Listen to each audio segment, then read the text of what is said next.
Hi everybody and welcome to another one of my school leader interviews. This is series 2, episode 7, and I'm interviewing Cassie Young, who is a head of school in a rural part of the south east of England.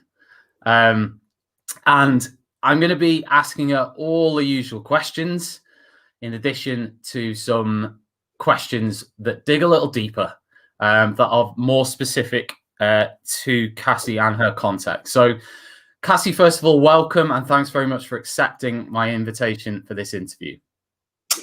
Thanks for inviting me.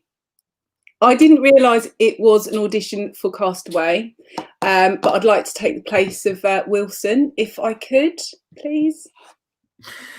Also, I do feel a little bit ragged at the moment. It is the heart up. Yes, Carlos. Oops, I know.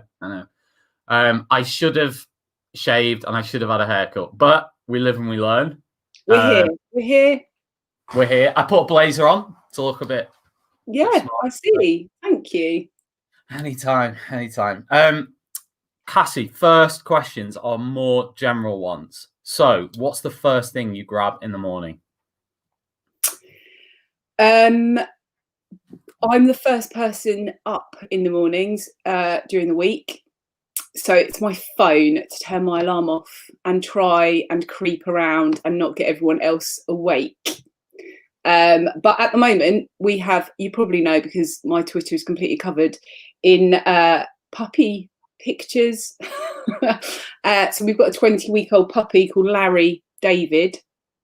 And he seems to want to get up an hour before anyone else. So at the moment, I'm grabbing him, trying to keep him quiet, run him downstairs into the garden. So yeah, they're the first things I grab: a phone and a puppy. That's good. That's good. And what is your normal alarm clock time on a school day?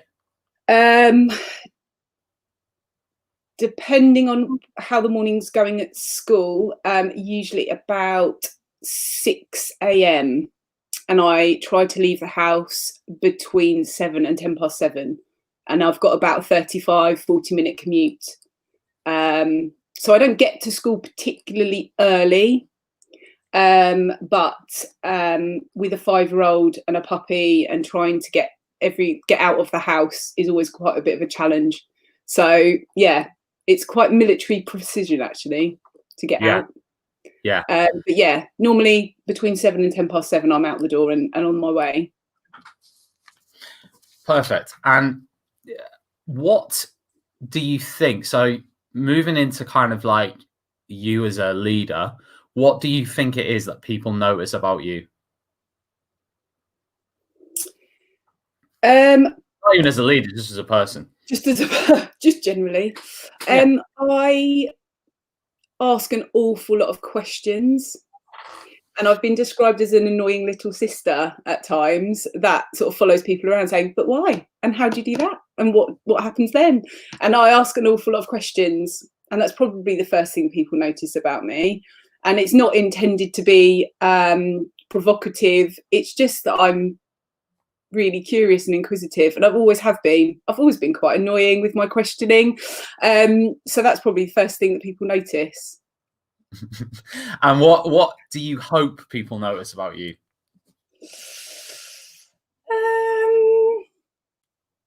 Probably that I'm just really passionate about my job.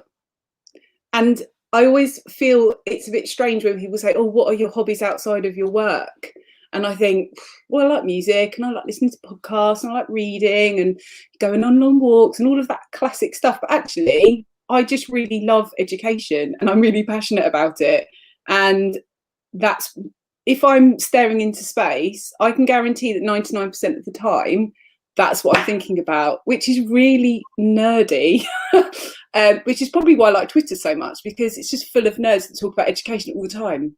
And I know that even in the holidays, people are like, oh, you should talk about other things. And I do. I use Twitter as kind of a mix of things. I use it for kind of sharing ideas and sharing other people's ideas particularly. And I use it for other, chatting about music or films or, other things that interest me.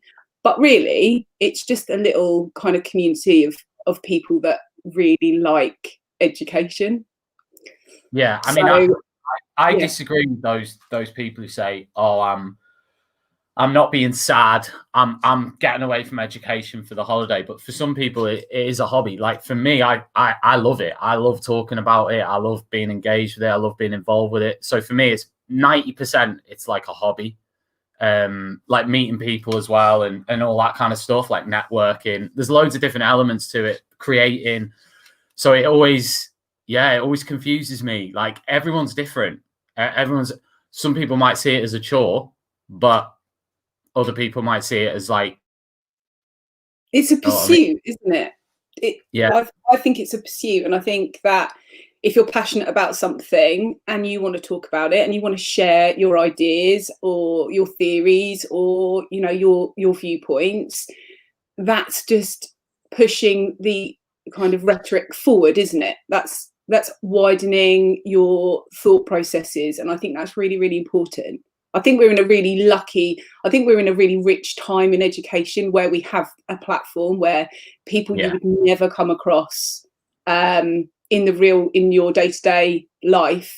You're not in these silos as much as you were, and I think it's amazing. I really do. Agreed. What is your biggest weakness or fatal flaw? I have it's not a terrible habit, it's probably a good thing, that I trust everyone implicitly. Whoever they are, I trust them. I trust that they've got good intentions. I trust that they want the best for everyone. And I don't know whether it's because I'm hurtling very close to 40 or that I've been burnt a few times, and I think I haven't stopped that, but I've learned how to manage my expectations, I think, a bit better. But I do trust everyone. I meet them, I assume that they're good. Fundamentally, everyone's good somewhere. And I think the difficulty comes where I have kind of an idea of where I want to go or where I want to be. And I try and meander around people and kind of please people and make sure I don't hurt people. And some people they've got a place to go, regardless of, other people. They kind of head in that direction. And that's fine. People, that's just humans, isn't it? But I think that's probably my fatal flaw.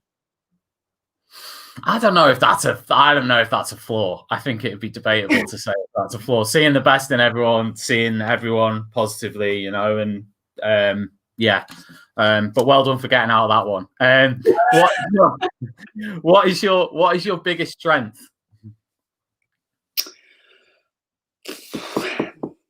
Sorry, a lot of sighing and looking at the ceiling. I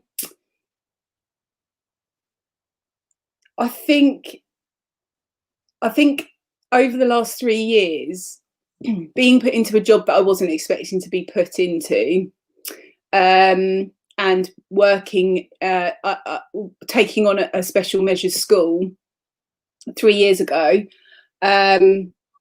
I pretty much had everything that could possibly go wrong and go right happen in a very short space of time. So I think resilience. I think there's been some very dark times, and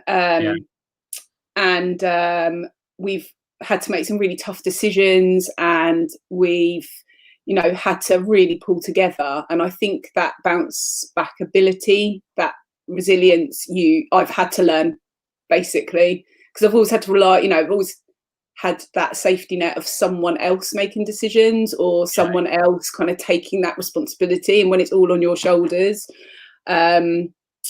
you kind of have to learn resilience. So I think that's probably a strength. And I love the kind of strategically thinking about things as well. So I will think, I'll put myself in everyone's position. So as a pupil, as a parent, as a teacher, as a support staff member, as a member of the community, if I've got to make a big decision that might change the culture or the ethos of the school, and strategically think about how that decision might impact everyone. So I think that's probably a strength of mine as well. always come up with what if this happens, or how do you think this person might interpret that? And that's always kind of that's always been sort of noted whenever decisions have been made, that everything's been kind of thought through. So I'd say that was a strength. I think that's a big strength for leadership anyway, isn't it? But what's the one personality trait that you simply don't have time for? Laziness. Laziness. Or people that kind of shirk responsibility, or they try and blame someone else. I think if you make a mistake, you just own it. As a leader, you make mistakes all the time, and there's no point in hiding them, because ultimately someone's going to kind of come across it. And I think if you hold your hands up and you're kind of honest and you show integrity and you say, actually, that was my decision and it was a mistake, I think that's always a good thing. But my dad always, actually, no, am I allowed to swear? Yeah, sure. Okay. My dad's always said, you can't bullshit a bullshitter. And you can pick them out very easily if you got used to that kind of, you can just pick it up. And I just think, just own it. It's easier. So yeah, and laziness, I just get on with it. I think my parents have always instilled with me and my siblings that, you know, if you work hard, you ultimately get rewarded for it. And so we've all kind of always had, you know, we've all been sent out to work from sort of 13 and 14, always had multiple jobs, always just worked incredibly hard. So I think when you come across someone that's the opposite of that, that can be quite frustrating. Yeah. I mean, do you think, I mean, I was going to say, I would say that laziness as an attribute is probably quite rare in teaching, only for the fact that people do tend to feel that sense of responsibility for the kids, and that can often drive them. But maybe outside of the classroom and outside of the essentials, perhaps that can be a trait, you know. But yeah, I mean, it can go too far the other way, and I think you talk about it quite a lot actually on your Twitter feed about, you know, that kind of toxic work environment where you kind of get into this rut of relentlessly working, and making yourself sick from it. And I think it's really important that as leaders, you read the room, and you talk to everyone in whatever job role they're in, and you really dig down into what is making workload unmanageable, and you cut that back. And I think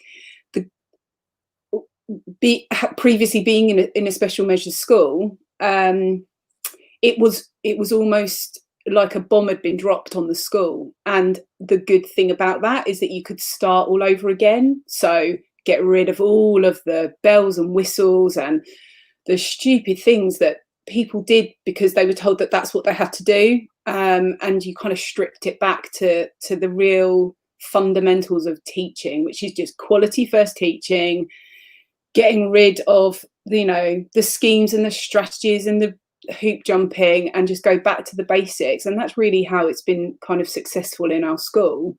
And it also means that when you add something new into the mix, you kind of see the impact of that on workload, and you get feedback all the time. It's really important. But yeah, ultimately teachers aren't lazy ever. Even if they try to, they can't, because they've got this like moral compass in them that sort of says, I can't do that to the children. Comfortable silences or non-stop conversation? I come from a really big family, and my mum is a Greek Cypriot. My dad is a Roman Catholic Irishman. So we have this huge family, and I remember my husband, the first time he met them as a massive group of family, he just said, no one listens. They all talk over each other.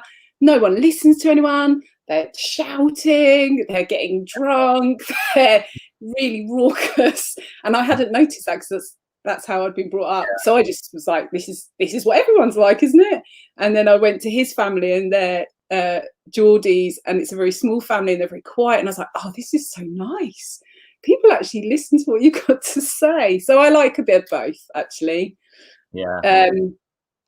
I do come home, and I need 10 minutes to just have no one talk to me, so I can just just 10 minutes in silence. I'll cook, or I'll take the dog for a walk, or and I just need 10 minutes of absolute silence and just reflect on the day, put it in a box and put it away for the evening. I think that's really important, that you have that kind of opportunity. So yeah, a bit of both. The only bit that confused me there is you saying Geordies being quiet. I was very confused by that comment. Alex Fairlamb's probably watching. Bloody hell. Talk about quiet Geordies. Rosanna. I'd have to list them all. There's a lot of people I know who are Geordies who they're not quiet, that's for sure. Okay, maybe I shouldn't have said all Geordies. No. Select few. My husband is a very quiet Geordie. and Gaza as well, we could add in. What is better, being nice or being fair?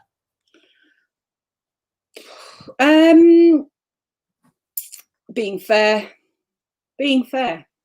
Sometimes being fair doesn't mean you're being nice, but ultimately I think if you're fair, you build trust with people, you're being honest, and you're probably doing them a favour, because sometimes you need to give hard messages, and that's not always appearing to be nice, but in the long run maybe that's going to be beneficial to everyone. So I think being fair. Makes sense. Teaching and leadership. Describe your leadership journey and what challenges you've encountered along the way. So I've been working in schools for maybe 14 years. God, that's a long time actually now. And I worked in a big South London primary school. After I did my PGC in Kingston, and I was working in Mitcham, and then I became a member of the SLT probably 5 years into that. I was a curriculum lead, and then I moved back to Hastings, where I'm originally from, and then I went to Brenzett, where they were advertising for a SENCO job. A 2-day-a-week SENCO is what I ultimately went for. Wow. I'd done my SENCO qualification while I was on maternity leave. My head at the time said it was a great idea, and I'd have loads of time, obviously, to do a SENCO qualification while having a newborn baby. So I started 2 days a week, but when I arrived at the school, there were no teachers. All of the teachers had left, so I ended up being What do you mean left? Just the school had gone into special measures, and the teachers had left. And it was a very difficult time, so I was put in a classroom, in one of the more difficult classrooms. So I was in I think it was a 4-5 class. Then I was asked to do 3 days a week, which I said yes, because I'd become quite attached to that class. They were a tough old class to have. They'd had about 30 supply teachers by that point. They had no trust for any of the adults, and so I felt quite obliged and committed, actually more committed than obliged, to work 3 days a week. Then I was asked to be the assistant head, and then I was asked to do 4 days a week, and then I was asked to take on the head of school role with an executive head from a large successful school that was about 10 minutes down the road. So I had been in the school. Meteoric rise up there. Yeah, not really expected. The CEO of our trust had kind of said, look, and the school improvement advisor who I'd spent a lot of time with had said, look, you've got the right attributes and actually we think you'd be really good at this. And I just thought, you're desperate or mad or a bit of both. But obviously they saw something in me that I didn't see myself. So I still suffer massive. Right. Everyone watching this will see. So yeah. I was going to ask you then, this tough class, I mean, just interested on behaviour, on the issue of behaviour. Is there any advice you would give to a teacher who, at primary level, who has got a really tough kind of behaviour gig with a class? They're sending a lot of kids out. They're feeling as though the class are out of control, but it's not going well. What would be your kind of top 3 things or top 2 things that you would kind of say to them to try and sort that out?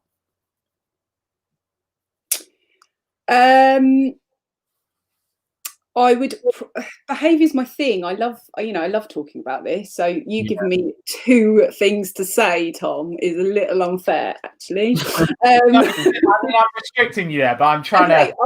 I'll just quickly say what I would do, because I've been in that position. Yeah. And I think as leaders, you need to be honest and say, yeah, I've been in that position where I've had a class run amok, and I've come home and I've cried and said, I can't do this. And then you go back the next day, you turn up every day. And I think turning up every day is 80% of the battle, because you need to build a relationship with these kids. But boundaries, consistency, structure, knowing what to do. I don't think it's about having this, yes, ultimately you have these classes that, behaviour in our school's outstanding. I can walk into any class with anyone at any time and know that behaviour is going to be absolutely 100% spot on.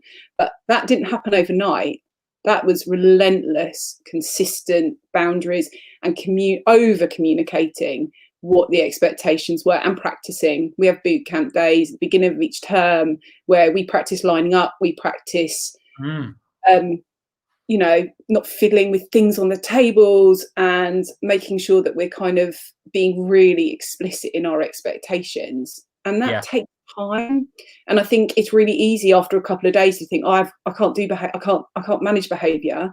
But it has to come from the top. Ultimately, you need to have a decent behaviour policy, and you need to communicate it with absolutely everyone. So that I use the wall analogy quite a lot, that children will test the boundaries. They'll push on that wall and they'll check that they get the same reaction every single time. And that has to be the adult. The adult has to be that wall. And whichever adult is in front of those children, whatever that child does, the reaction needs to be the same. Whether you are the person that's in the dining hall, or you're the person on the playground, or you're the sports coach, or you're the office admin, your reaction as an adult is ultimately the thing that makes that child feel safe and secure. And you need to, as leaders, communicate that to your staff, so that those children, every time they push and check that wall is the same. It's the same. It doesn't just suddenly disintegrate, because that's what makes them feel unsafe. And if you get that, then you'll get the behaviour. The behaviour just comes. I mean, do the ins and outs of the kind of sanctions policy or the behaviour policy, do they matter so much, or is it, does it matter if you have 3 warnings, 1 warning, 1 chance? What systems you have? I mean, is there a particular thing that you think when it comes to the chances, the sanctions, I think you have to. We have basically 2 strikes and you're out. Yeah. But we don't really have to. We don't need to send anyone out at the moment. But we did at the beginning, because we needed to set that expectation, and our expectations of behaviour are incredibly high. If you've got the behaviour, then your teachers can teach. That's what they've got their degrees for. That's why they've gone into the job, so that they can teach. I think there is a little, there are certain teachers that like the chaos, that like to have to deal with the firefighting and the behaviour, because once that's sorted, it reveals their teaching. And in our school, we focus just on the teaching, because that's what that's the position that we've got to. Yeah.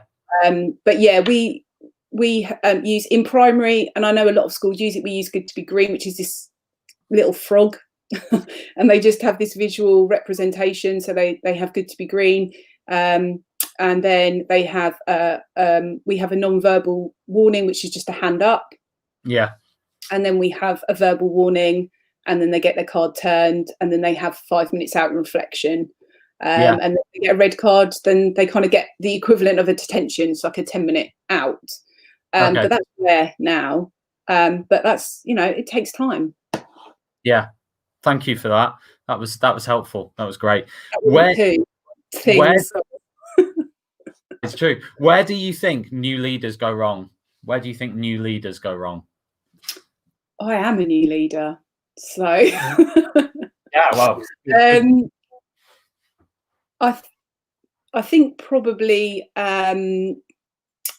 not getting to know the community that they're working within, not getting to know the demographic, not getting to know the families and the children before making big changes. Yeah. And that can be fatal. I think if you don't build trust with the people that you're working with, and you don't get to know your staff, and you make these big fundamental changes to the day-to-day running of a school, regardless of its status, yeah, that can really pull the rug from everyone. And I think that you need to not rush into any big decisions. I think you need to get to know everyone as well as you can, and then make the changes that you feel that you need to make. But I think that is a mistake that leaders do make. So it's really hard. It's easy to build trust. It's really it's hard to build trust, but it's really easy to lose it. And I think once you've lost it, yeah, you kind of are on the back foot. Got you. And do you think that, I mean, so correct me if I'm wrong, what you're saying is establish the relationships with the community before you make massive whole-scale changes to anything? Yeah. We spent a long time working on our vision for the school. It would have been really easy to just get a blueprint of a vision and an ethos and just lay it over the top of the school. But we actually spent about 18 months, nearly 2 years, establishing actually what the vision of our school was. We kind of knew that the leaders in the school, myself and the executive head, we kind of knew where we wanted to head. And luckily we have a very similar vision for kind of what kind of schools we want to just run really great schools. That's ultimately, that's what we want. But we didn't name it. We didn't have a tagline. We didn't have a kind of vision statement. And we spent a lot of time getting feedback from the community about what was important to them. And then we pulled it all together. And that was important, that we really took our time over it, because we want sustainability. I don't want to leave the school and it fall apart. I want everyone to be able to walk and talk the ethos and the culture of the school. And whoever leaves at any point, that culture and ethos will continue, because that school is notoriously kind of up and down in its status and its results and its pupil numbers. So we're building longevity. Got you. What does success, I mean, you've more or less kind of just answered that, but what does success as a school leader look like to you?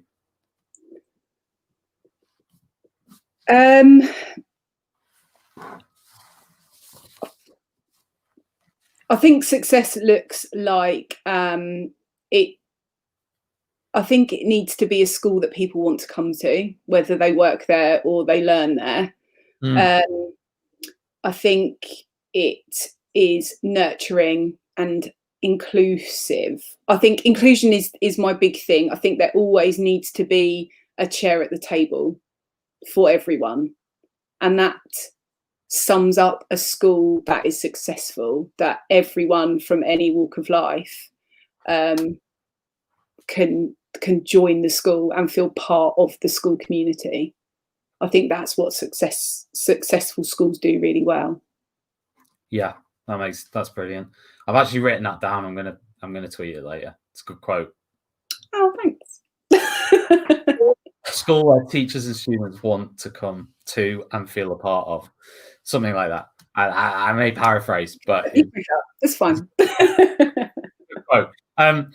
Digging a bit deeper, you are a head teacher of a faith school. Is this ethos important to you personally, or is it something that you simply buy into because you're there?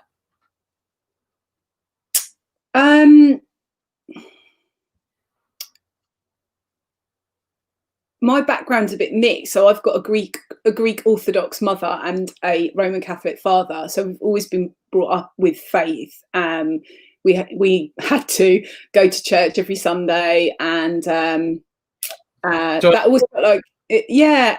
And then I did a philosophy degree, and I remember coming home for Christmas, the first Christmas of starting university, and I said, I don't really believe in religion. And there was just this deathly silence across the table. And my siblings kind of, oh, she said something controversial. And so then for a long time, I was kind of without faith. Then I started working at the Church of England school, and I thought, oh, this feels familiar. And I don't really have strong feelings towards it, towards religion, but ultimately I think Christian values are kind of the bread and butter of our school, and they embed everything that we do. And I think friendship, compassion, trust, forgiveness are all amazingly good moral guides for children. I mean, who doesn't want to have those things and know what they mean? So it is important. It's important to me, and it's important to our community. It gives them guidance. Yeah, and it is important. And you know, all of those services where the community comes together are an opportunity to celebrate us as a school and celebrate the faith as a whole as well. So yeah, it is important. Brilliant. And moving on to the current situations, have you been anxious yourself about getting COVID, and has that impacted you at work personally? I've actually had an antibody test, and they've said that they've possibly already had it, but it was back in February, so that was quite interesting. It was actually just after Brewhead Northampton, so shall I blame poor Neil? Yeah, I think I was there. Does that mean I've got antibodies? I don't know. Were you sick at the time? No. Maybe I was. I need to think back. So, but that doesn't obviously mean anything really. No, I'm not particularly concerned about it because I don't really have any underlying health issues. But I am really anxious about my staff getting it, and the children getting it, and their families getting it. And I think that all leaders feel that. And I think that's why this term has been so incredibly difficult, because you're running a school, you're trying to keep it as normal, business as normal, you're trying to catch children up, you're trying to make sure that their well-being is looked after as a priority, that they, you know, their anxieties are as low as they can be. You're trying to support families that have anxieties about their children being in school. You're trying to manage risk assessments. You're trying to manage constant government updates. And that's sort of over the top of just normal day-to-day school leadership. And that, I think, is what has been exhausting this term. It's surprising how quickly children just adapt. They came back, skipped through the door, business as normal. You can't mix with this class or this class, but you can see everyone in your bubble and they're absolutely fine. And they, you know, the gaps and the anxieties, I think, that everyone was kind of worried about aren't there as much as we assumed.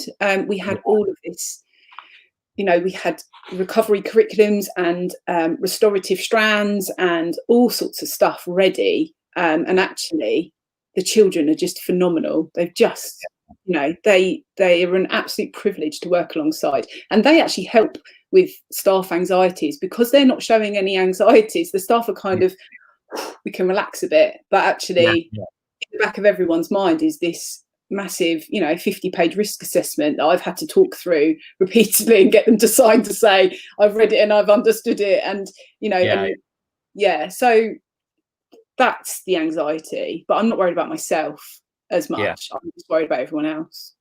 Yeah, I hear you.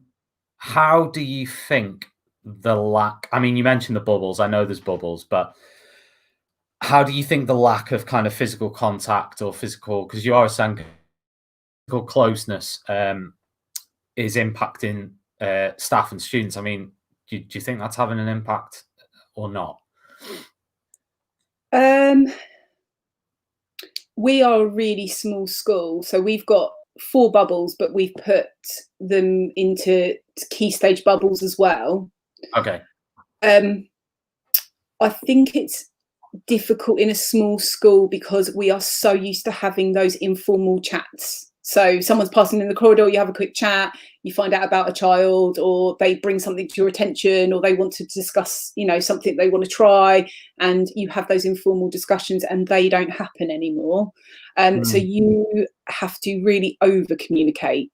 So you're kind of we're having distant staff meetings twice a week where I stand on one side of the room and they all stand kind of, we're lucky to have a big hall that everyone can kind of stand apart from each other.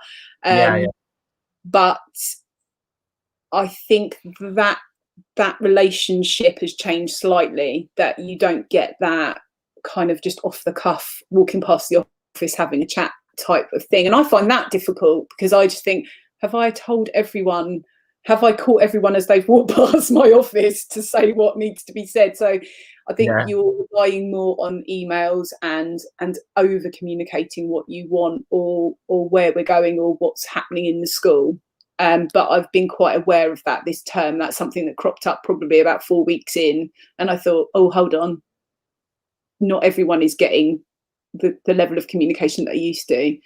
We've also set up some mini coaching within the bubble so that they are talking to each other in an informal way.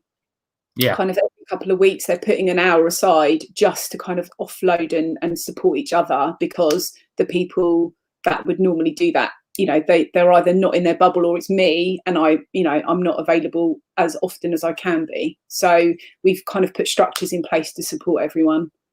Okay, cool. To finish off, 2 quick fire questions. Podcasts or blogs? Podcasts. I listen to them in the car on my way to work, and they're not normally, sometimes they're education related, sometimes they're not. Big mix. Big Nicks? Big mix. A big mix. Nick. I've never met Big Nick. I'm sure he's a good friend of us. I'm sure everybody wants to know who he is, but I listen to The Guilty Feminist, and I used to listen to Gossip Mongers, but they've done some terrible things recently, so I don't listen to that anymore. And I listen to Channel 4 kind of comedy stuff. I listen to Naylor's Natter, actually. I quite like a bit of Naylor's Natter. Naylor's Natter, just talking to teachers. I sometimes wake up in the middle of the night and I've been dreaming that theme song. That is weird, isn't it? Naylor's Natter, just talking to teachers. I'm going to get out of my head, Phil. There's been some really decent chats on that. I quite enjoyed it. Yeah, it's good. I mean, no.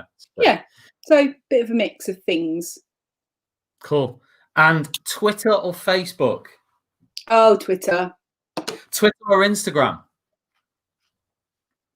Twitter. I don't like Facebook at all. I really don't.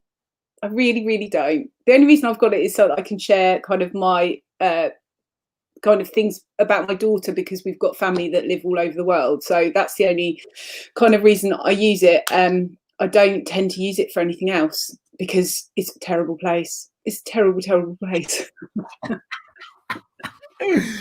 Cassie, it's been a pleasure. Thanks very much for your time. And I'm sure everyone's enjoyed that as much as I have. So thanks a lot. Lovely, thank you. Go and get to the barbers now.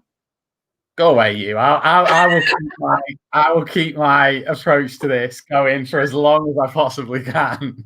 It's been lovely, Tom. Thank you. Cheers, Cassie. Cheers. See ya.